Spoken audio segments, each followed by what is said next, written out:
சிந்து பைரவி சீரியல்ல அடுத்து வர எபிசோட்ல என்ன மாதிரியான ட்விஸ்ட் எல்லாம் இருக்க போகுதுங்கிறத இந்த வீடியோவில் பார்க்கலாம்.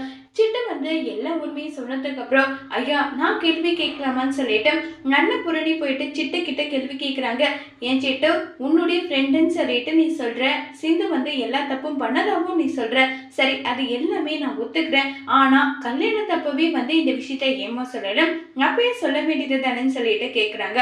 உடனே மக அப்பதான் அவ கல்யாணத்துக்கே வரலையே. மகா சொல்றாங்க, சரி கல்யாணத்துக்கு வரல அதை நான் ஏத்துக்கிறேன், இப்ப சொல்றதுக்கான காரணம் என்ன, ஏன்னா ஸ்னேகா உனக்கு பணம் கொடுத்து இப்படி சொல்ல வச்சிருக்கா அப்படி தானேன்னு சொல்றாங்க. உடனே பஞ்சாயத்து ஐயா இவங்க சொல்றது எதுவுமே நீங்க நம்பாதீங்க, இந்த சிந்து எந்த தப்பும் பண்ணலன்றதை இவங்க நிரூபிக்கணுன்றதுக்காக தான் இவங்க இப்படி எல்லாம் பண்ணிட்டு இருக்காங்க, இவங்க சொல்றத நீங்க நம்பவே நம்பாதீங்க நல்லா சொல்லிட்டு பேசிட்டு இருக்காங்க. இது கேட்டதும் ரொம்பவே கோவப்படுறாங்க, ரொம்பவே டென்ஷனா பேசிட்டு இருக்காங்க. என்ன நினைச்சிட்டு இப்படி எல்லாம் உங்க இஷ்டத்துக்கு நீங்க என்னன்னாலும் பேசிட்டு இருப்பீங்களன்னு சொல்லிட்டு ரொம்பவே கோவப்பட்டு பேசிக்கிட்டு இருக்காங்க. அடுத்ததா ரொம்பவே வருத்தத்துல நம்ம சிந்து இருக்காங்க. யோசிச்சு பாக்குறாங்க என்ன விஷயம்னா நம்ம சிவா சொல்றத விஷயத்த யோசிச்சு பாக்குறாங்க.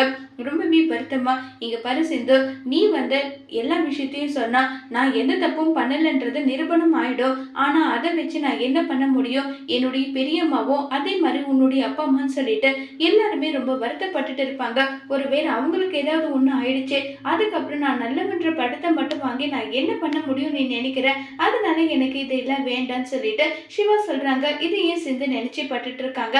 இப்ப பைரவி சொல்றாங்க, ஸ்னேகா சிட்டுக்காக எல்லா விஷயம் பண்ணியிருக்காங்கன்றத நான் சொல்கிறேன். 5 லட்ச ரூபாய் கடன் அடிச்சிருக்காங்க, ஸ்கூட்டி ஒன்று புதுசாக வாங்கி கொடுத்துருக்காங்க, ஒரு லேண்டோ ரிஜிஸ்டர் பண்ணியிருக்காங்க, அது மட்டும் இல்லை லிவர் சர்ஜரி அவங்க அப்பாவுக்காக பண்ணியிருக்காங்க. இவ்வளோ விஷயம் ஸ்னேகா ஏன் சிட்டுக்காக பண்ணணும், ஒருவேளை சிட்டுக்கு பண்ணணுன்றது அவசியம் இது இல்லை இருக்கிறதுலன்னு சொல்லிட்டு எல்லாம் சொல்கிறாங்க. உடனே என்ன பண்ணுறதுன்னு தெரியல. சரி சிவா நீ சொல்லு, நீ சொல்கிறதுல உண்மை இருக்குல்ல சொல்லு சிவான்னு சொல்லிட்டு இப்போ ஸ்னேகா கேட்டுட்டு இருக்காங்க. பஞ்சாயத்துல இருக்கவங்க 3 மணிக்கு மேல மறுபடியும் பஞ்சாயத்து கூடுன்னு சொல்லிட்டு அங்க இருந்து போறாங்க. அப்ப நம்ம அன்னபூரணியும் அதே மாதிரி சிந்துவோட அப்பா அம்மாவும் பேசிட்டு இருக்காங்க.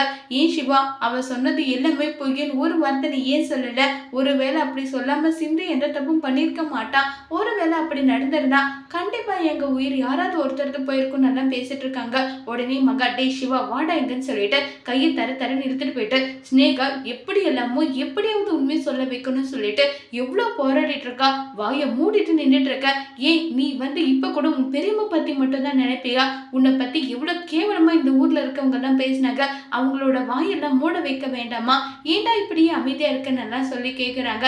இதுக்கு சிவாவோட பதில் என்னவா இருக்க போகுதுங்கிறத வரப்போற எபிசோட்ல வெயிட் பண்ணி பார்க்கலாம். தேங்க்யூ.